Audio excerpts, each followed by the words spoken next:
3월 6일 수요일 하나님 말씀입니다. 오늘은 창세기 10장 같이 읽어보도록 하겠습니다. 10장은 6장부터 시작된 홍수가 9장에서 끝나고 홍수 후의 세계가 어떠했는지를 알려주는 말씀이라 하겠습니다. 10장, 11장이 끝나면 12장에서는 아브라함이 등장하므로 10장, 11장의 내용은 또 홍수 이전에서 아브라함으로 넘어가는 과도기의 아주 중요한 내용이겠죠. 이 10장에서는 노아를 통해서 구원받은 하나님의 백성들이 어떻게 살았는가에 대한 말씀이겠죠. 그래서 한마디로 1장에 있는 것처럼 노아의 세 아들들에 대한 어떤 내용인가, 10장은 한마디로 그들의 족보라고 할 수 있습니다. 노아의 아들 셈과 함, 야벳의 족보는 이러하니라. 이 10장의 내용인 거죠.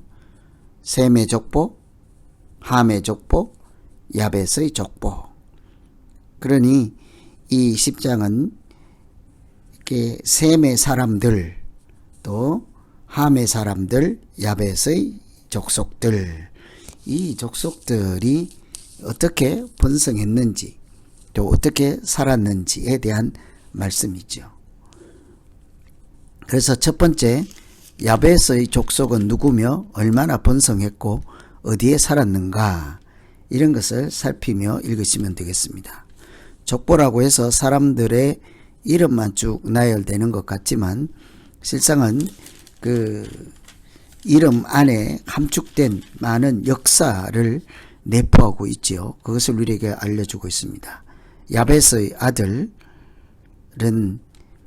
고멜, 마곡, 마대, 야완, 두발, 다 이름을 외울 수는 없겠습니다만 야벳으로부터 많은 족속들이 나왔다, 이 정도는 알 수 있지 않겠습니까? 야벳으로부터 많은 사람들이 이렇게 번성했구나. 그래서 결과적으로 이들로부터 여러 나라 백성으로 나뉘었다.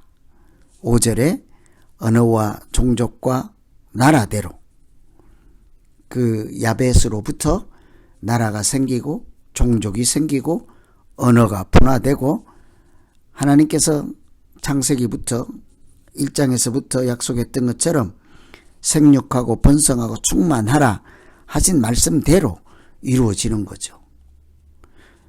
처음 아담과 하와로 시작된 그 인류가 하나님이 약속하신 번성하고 충만하고 생육하라 했던 말씀처럼 됐던 것처럼 노아를 통해서 구원하신 새로운 피조물, 새로운 하나님의 백성들도 동일하게 생육하고 번성하고 충만해서 언어와 종족이 나뉘고 나라대로 이렇게 성장을 하죠. 번창을 합니다. 그런데 이 야벳은 특히 번성은 하되 5절 끝에 보시면 바닷가의 땅에 머물렀더라. 이들은 해변을 주로 끼고 있는 지역에서 번창했다라고 생각할 수 있겠죠.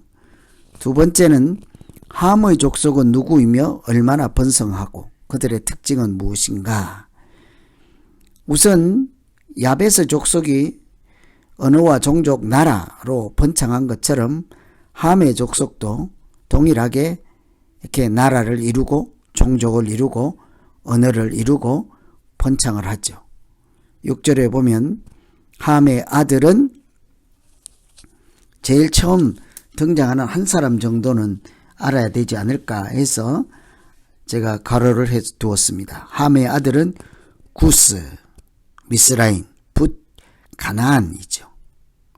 구스라는 이름이 자주 등장하므로 이 구스라는 이름이 셈의 계통인지 야벳의 계통인지 함의 계통인지를 좀 구별할 필요가 있다는 거죠.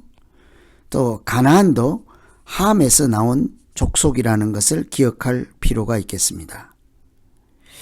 그리고 8절에 보시면 구스가 또 니므롯을 낳았으니 그는 세상의 첫 용사라. 이 함에서 분화된 종족들 중에 구스가 있었고 구스의 후손들 중에 니므롯이 있었고 그들이 용사다 할 수 있죠. 그래서 세상의 용사, 힘이 센 장사라고 하겠지만 사실은 자기의 힘이 이렇게 용사다 하는 것은 뛰어난 사냥꾼이다 이런 것은 다 자기 힘을 믿고 하나님을 잘 섬기지 못하는 사람들로 살았다 이런 내용들을 내포하고 있습니다. 그래서 가나안, 구스, 니므롯 이런 이름들 뒤에 배경에 있는 것들이 하나님과 친밀한 의미인지 그렇지 않고 하나님과 반대로 가는 삶인지 이런 것을 새기면서 분별하면서 읽어야 하겠습니다. 10절에 보시면 그의 나라는 시날 땅의 바벨과 에렉과 아깝과 갈레에서 시작되었으며 여기도 우리가 그래서 하나 짚고 넘어가고 기억해야 될 이름이 있죠. 그의 나라는 어느 땅이라고 합니까? 시날입니다. 그리고 바벨이라는 이름이 등장을 하죠. 시날 땅 앞으로 등장하게 될 바벨탑을 미리 생각해 보시라는 거죠.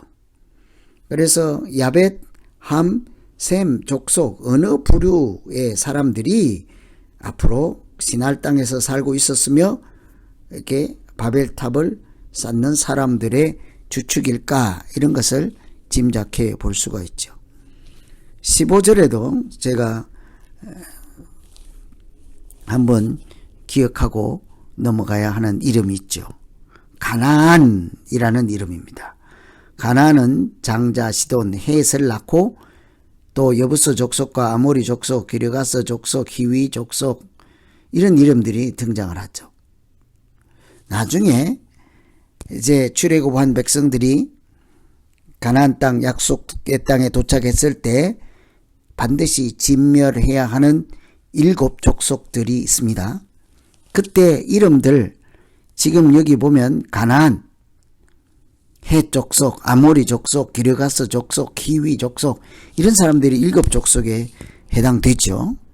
이 사람들 역시 셈, 함, 야벳 어느 계통인지를 잘 볼 필요가 있겠습니다. 그 말은 나중에 진멸의 대상이 된 이들이 믿음의 생활이 어떠했는지를 잘 분별할 수 있도록 돕는 그런 힌트가 되기 때문이죠. 가나안의 경계는 시돈에서 그라를 지나 가사까지와 19절에 보시면 제가 괄호를 빈칸을 만들어 두었습니다. 가나안 경계, 그랄, 가사 이런 이름이 등장하죠. 그리고는 소돔과 고모라, 아드마스보임을 지나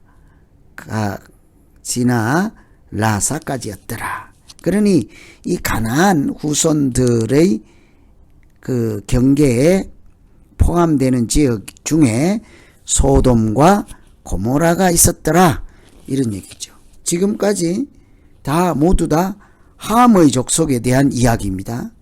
그러니까 우리가 이름 복잡해요, 어려워요, 또 지명 어려워요 이러고 넘어갈 것이 아니라 앞으로 이 사람들의 이름들, 지명들, 사는 환경들 이런 것이 하나님을 섬기는 사람들과 또 배척하는 사람들과 어떤 연결고리가 있는지를 살필 필요가 있겠습니다. 대체로 소돔, 고모라, 또 시날 땅, 바벨, 구스, 니므롯, 또 용사 이런 이름들, 지명들 이런 내용들이 다 하나님을 대적했던 사람들, 하나님을 버리고 우상을 섬기던 사람들과 관련 있는 거죠. 그래서 셈, 함, 야벳 중에 제일 하나님을 대적하고 이렇게 신앙과 멀어진 사람들이 함 계통에 많이 있지요. 그것은 처음에 앞에 오늘 10장 앞에 셈, 함, 야벳 중에 노아가 술에 취해서 있을 때 함이 그 아버지의 하체를 보고 형제들에게 가서 알리고, 그러나 그 다른 두 형제들은 뒷걸음을 쳐서 아버지의 수치를 가려주지 않았습니까? 그때와 또 일맥상통하게 연결되는 것을 볼 수가 있죠. 그래서 가나안은 저주를 받는다. 함의 후손이잖아요. 가나안이. 이런 내용들을 다 연결해서 살펴야 하겠습니다. 세 번째는 셈, 함, 야벳 중에 야벳 족속은 누구이며 어떻게 번성하고 그들의 특징은 무엇인가를 살피면서 읽어야 되겠지요. 21절에 보시면 10장 21절에 보시면 셈은 에벨 온 자손의 조상이요 야벳의 형이라 그에게도 자녀가 출생했다 하고, 셈의 아들은 엘람, 아수르, 아르박삭, 룻, 아람이라고 되어 있죠. 셈도 자녀들이 많이 번창을 하였습니다. 그런데 25절에 보면 에벨은 두 아들을 낳고 하나 이름을 벨렉이라 하였으니 그때 세상이 나뉘었음이라. 이 벨렉 때에 세상이 나뉘었다. 그것은 곧 바벨탑을 가리킨다 라고 하고 있습니다. 세상이 나뉜다. 다 흩어지게 된다. 이 바벨탑에서 일어나는 현상이죠. 그때가 언제인가? 이렇게 셈 계통의 아들들이 나와서 벨렉이라는 사람이 살고 있을 때다 하는 거죠. 31절에 이들은 셈의 자손이니 그 족속과 언어와 지방과 나라대로였더라. 그래서 공통점은 함, 셈, 야벳 이 공통 노아의 세 아들들의 결론은 모두 다 한결같지요.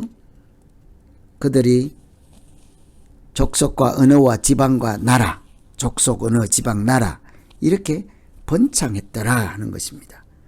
그들로 시작돼서 열국의 백성들이 탄생했다 하는 것이죠.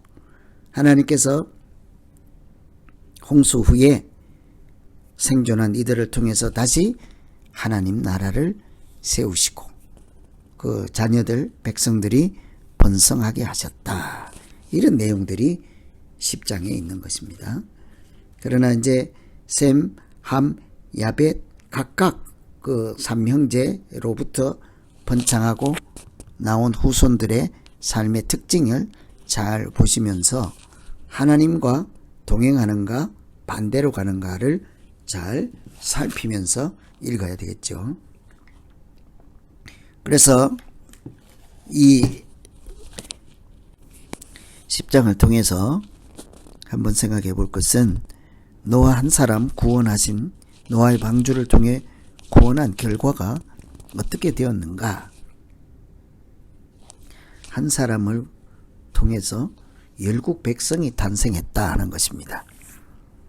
한 사람 통해서 구원받은 하나님 나라가 하나님 약속대로 번성하죠. 그런데 이 물로 심판을 당할 수밖에 없었던 당시의 상황과 비교하면 이 번성한 사람들의 모습은 어떠했는가 하는 거죠. 그들보다 성숙하고 발전했습니까? 아니면 그들과 똑같이 타락을 했습니까? 이런 면을 살펴서 읽어내야 하겠습니다. 그래서 오늘은 10장에 노아의 후손들의 어떻게 번성하고 어디에 살았고 누가 어느 계통의 사람이며 그들의 특징이 어떠한가를 살피면서 이제 다음 장에서 이들의 결론이 어떻게 되는가, 홍수 이전보다 더 거룩한 사람으로 살 것인지 아니면 홍수를 당할 때처럼 똑같이 온 세상의 죄와 악이 관영하고 생각하는 모든 것이 하나님 보시기에 악한지 이런 것을 살피면서 11장을 읽으시면 되겠습니다. 11장은 미리 말씀드리면 바벨탑이 등장하잖아요. 그러면 이들의 삶이 뻔한 것입니다. 하나님으로부터 반대 방향으로 치달아가는 거죠. 참 안타깝습니다. 구원받은 사람들 하늘에 소망을 두고 살고 하나님께 소망을 두고 살아야 하는데 세월이 갈수록 똑같이 한결같이 반대로 타락하고 죄를 악을 범하는 그런 사람들로 전락하고 말죠. 그때마다 하나님은 또 다른 하나님의 사람, 택함받은 사람을 통해 인류를 구원하시고 새롭게 하나님 나라를 재창조하시는 이런 내용들이 계속 반복되는 것을 볼 수가 있습니다. 그래서 이 하나님의 구원, 은혜, 사람들이 저지르는 죄, 악 이런 것들과 또 앞에 사람들의 모습과 하나님의 구원하심 이런 것을 통해서 더 발전하는지 더 타락하는지 이런 관점을 가지고 읽으시면 되겠습니다. 10장 한번 천천히 살펴보시고요. 다음에 11장 계속해서 읽도록 하겠습니다. 하나님 아버지, 하나님이 시대의 완전하고 의인이고 하나님과 동행한 사람들을 노아를 통해 세상을 구원하셔서 또다시 하나님 백성들이 온 땅에 번창하게 하였습니다. 그러나 세월이 지나고 시간이 갈수록 그들 또한 홍수 이전의 사람들처럼 타락하고 하나님을 멀리하고 자기 힘으로 그렇게 자기 성을 쌓는 사람들처럼 그렇게 살아가고 말았습니다. 그때마다 하나님께서 홍수 이전에 지었던 사람들 후회했던 것처럼 하나님 보시기에 이렇게 기뻐하지 않는 삶으로 전락하는 것들을 보며 우리가 하나님의 구원받은 사람답게 하나님께서 베푸신 은혜 그 걸맞게 예수 믿는 사람으로 살아갈 수 있는 그런 믿음, 용기, 지혜를 주시옵소서. 우리 사람의 생각이 항상 악할 수밖에 없는 연약함이 있사오니 하나님께서 우리에게 예수 그리스도의 마음과 예수 그리스도의 정신을 이렇게 말씀을 주셔서 이 시대에 하나님의 사람, 거룩한 자로 구별된 인생을 살아갈 수 있게 하여 주시옵소서. 예수님 이름으로